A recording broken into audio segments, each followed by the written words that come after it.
ஒரே ஒரு வார்த்தை, ஆனா அது ஒரு பெரிய சட்ட போராட்டத்தையே உருவாக்கும்னு சொன்னா நம்புவீங்களா? வரி சட்டத்துக்குள்ள மறைஞ்சிருக்கிற ஒரு அடிப்படை விவாதத்தை பத்தி தான் இன்னைக்கு நம்ம பார்க்க போறோம். வாங்க, இந்த கதையில என்ன நடந்ததுன்னு விரிவா பார்க்கலாம்.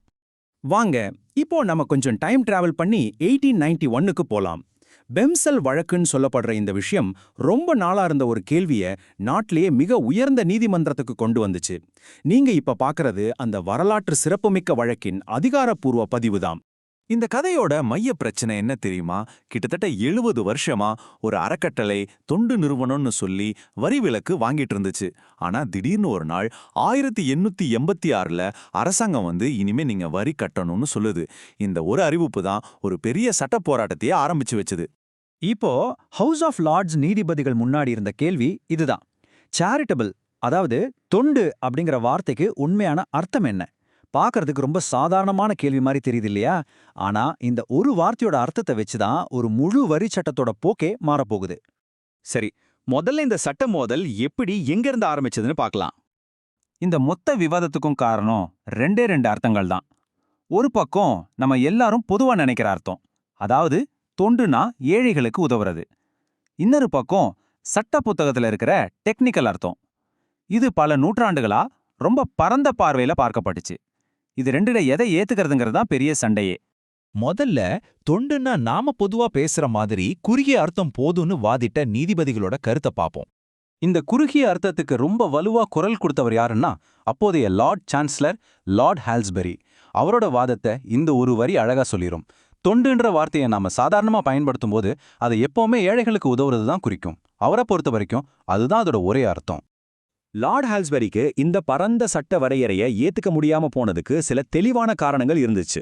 முதல்ல, யூகே முழுசுக்கும் ஒரே வரி சட்டம்னா அதுல யூஸ் பண்ற வார்த்தைக்கும் எல்லாருக்கும் புரியுற மாதிரி ஒரே அர்த்தம் தானே இருக்கணும். ரெண்டாவது, இந்த மொராவியன் அறக்கட்டளையோட நோக்கம் பணக்கார ஏழைன்னு பார்க்காம எல்லாரையும் மதம் மாத்துறது. ஒரு பணக்கார தலைவரை மதம் மாத்துறதுக்கு அனுப்புற மிஷன் எப்படிங்க தொண்டாகும்? இதுதான் அவரோட நேரடியான கேள்வி. இது லார்ட் ஹால்ஸ்பரியோட வாதம்.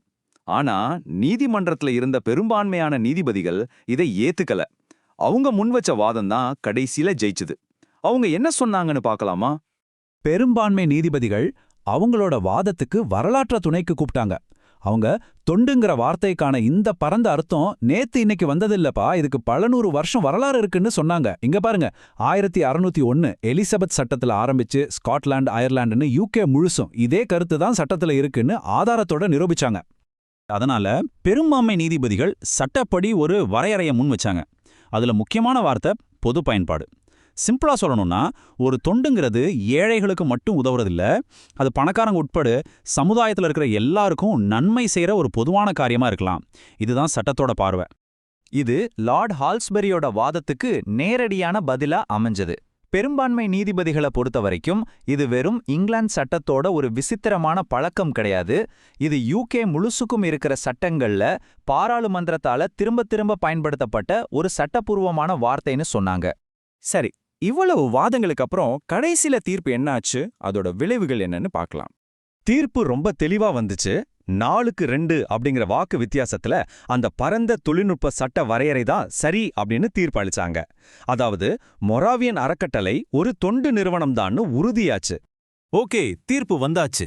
ஆனா இந்த வழக்கால இன்னைக்கு வரைக்கும் நமக்கு என்ன தாக்கம் இருக்கு? இந்த வழக்கால கிடைச்ச மிகப்பெரிய விளைவு இதுதான். லார்ட் மேக்னாட்டனோட தீர்ப்பு தொண்டுக்கான புகழ்பெற்ற 4 தலைப்புகளை உருவாக்குச்சு.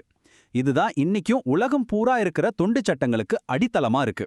இங்க பாத்தீங்கன்னா தெரியும், வறுமை ஒழிப்புங்கிறது இந்த 4ல 1 மட்டும்தான். கல்வி, மதம், சமூகத்துக்கு பயனளிக்கிற மத்த எந்த நல்ல நோக்கமா இருந்தாலும் அது சட்டப்படி தொண்டு தான். இதுதான் பெம்சல் வழக்கின் நீடித்த பங்களிப்பு. கடைசியா ஒரு கேள்வியோட முடிச்சுக்கலாம். கிட்டத்தட்ட 130 வருஷத்துக்கு முன்னாடி ஒரே ஒரு வார்த்தையை வச்சு நடந்த இந்த விவாதம் இன்னைக்கு நம்ம சமூகத்துல எந்தெந்த அமைப்புகளுக்கு வரி சலுகை கிடைக்கும் கிடைக்காதுன்னு தீர்மானிக்குதுன்னு நினைச்சு பார்த்தா ஆச்சரியமா இல்லையா? இத பத்தி யோசிச்சு பாருங்க.